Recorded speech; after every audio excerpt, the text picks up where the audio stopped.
themselves. Very much so, very much so. In fact, there are studies from a place called Cowie, which followed up a group of children to look at risk factors for violence and delinquency. And they did a particular study about children who looked like they were high risk at about the age of 10 and followed them up. And they were following them up for about 20 or 30 years. These longitudinal studies are incredibly valuable in terms of what they can tell us about development, human development. And they took this group of kids who looked particularly high risk.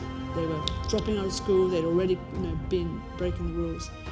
And they looked at them 10 years, 15 years later, and they found that a lot of them had got into trouble as predicted, but there was a subgroup that really hadn't got into trouble. And those ones that hadn't got into trouble were nearly all ones who'd made a relationship with a teacher.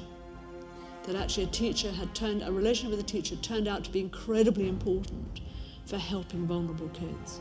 And any teachers who are here will know exactly what I'm talking about.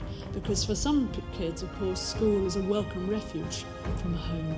And so teachers and indeed peers can be a very important and are a very important source of social learning and pro-social support and development.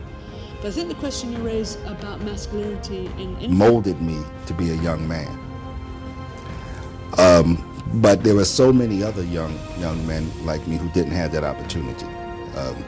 Either they would see their fathers every now and then, and it's still pervasive today. The fathers would give them some money, and that would be the extent of their relationship with their fathers. And so what you find is that kind of thing makes it difficult for men to grow up understanding what manhood is.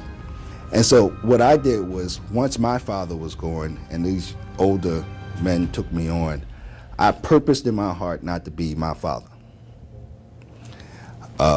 And now I have a son, and I purpose in my heart, my son will know what a man is, because I'm going to model for him everything he needs to model for his son and down the line. I'm going to stay and do what God has called me to do in my family. Not because, simply because they're my children, but because the model itself is the perfect model that God expects. They're your children, take care of your children, and then you become an example not only to your children but to your community. Your wife, you become an example of a good husband to your wife. And when others see that, that becomes part of your testimony, and it becomes evangelistic. And that people see what you do, you don't even have to say a word, and they will respond based on what they see. I recall I was coming out of the house. Role models. We all need one, but so few of us want to be one. We all know. Actually, in case you didn't know, we get out of life what we are, and we become what we are based on what we see, hear, and do. And what we do, we have seen someone else do. Now you may be standing tall saying, I never had no role model when I was growing up, but I bet that there was one person that you noticed at one point in your life and you said, I want what that person has. The thing about being a role model is you don't have to be a perfect example 100% of the time.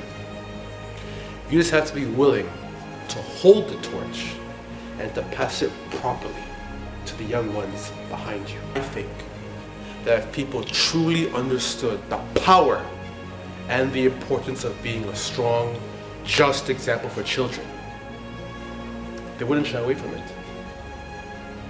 My friends, there is no doubt in my mind that the world needs more strong men in leadership roles. How many times have you heard, man, these kids today, these kids got no respect? Well, keep in mind, that which a child speaks, he gets from home. And if he doesn't get it from home, he'll get it someplace else. And that someplace else may not be a good place. My friends, more often than not, people learn best by watching. If we truly want things to be better, then we have to be better. We must always, constantly watch what we say and what we do. You don't have to be perfect. But remember, when you take care of how you act because you want to set a good example, you elevate. And the greater you become, the more you realize what truly matters. My friends, what truly matters is living a life of substance. And a part of living with substance is giving back. Don't shy away from being a role model. Step to the challenge. Because the world needs you to rise now. Hey everyone. Thank you so much for watching today's episode of The Rising. Now the subject of role models is not very popular on YouTube. So I kindly ask that you share this video with as many people as possible to not only help others become better, but also spread the message to encourage people to become better examples. Please share this video, and I hope that I'll catch you on the next episode of The Rising.